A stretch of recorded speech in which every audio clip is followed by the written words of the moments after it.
वज़ीर-ए-आज़म शहबाज शरीफ ने lieutenant general Syed Asim Munir को आर्मी चीफ और लेफ्टिनेंट जनरल साहिर शमशाद मिर्जा को chairman joint chiefs of staff committee मुकर्रर करने का फैसला कर लिया। समरी ऐवान सदर को मौसूल हो गई।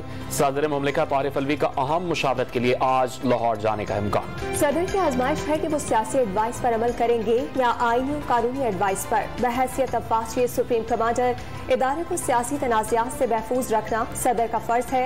वज़ीर दिफा ख्वाजा आसिफ का सदर मुमलिकत को असम्बली की तौसीक का मशवरा। तहरीक इंसाफ का आर्मी चीफ की तैनाती में कोई रुकावट न डालने का ऐलान। पार्टी सरबराह इमरान खान से मुशावरत करना सदर का हक है। शिबली फराज का बयान। वज़ीर आज़म शहबाज शरीफ से DGISI lieutenant general Nadeem Anjum की मुलाकात। दाखिली और सलामती के उमूर पर गुफ्तगू। DGISI ने वज़ीर आज़म को सिक्योरिटी सूरत हाल पर ब्रीफिंग दी। सदर मुमलिकत से chairman joint chiefs of staff committee general Nadeem Raza की अलविदाई मुलाकात।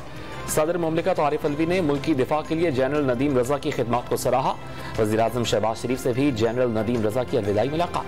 चेयरमैन तहरीक इंसाफ इमरान खान की टांग पर बंधी पट्टियां प्लास्टर खोलने का फैसला। डॉक्टर्स की टीम तिब्बी मुआयने के लिए पहुंच गई। और ज़िना बिल रजा के मुकदमे में सिर्फ मर्द को सजा नहीं होगी। रजामंदी से ज़िना के केसेस में खातून की मर्द के खिलाफ गवाही को नहीं माना जा सकता।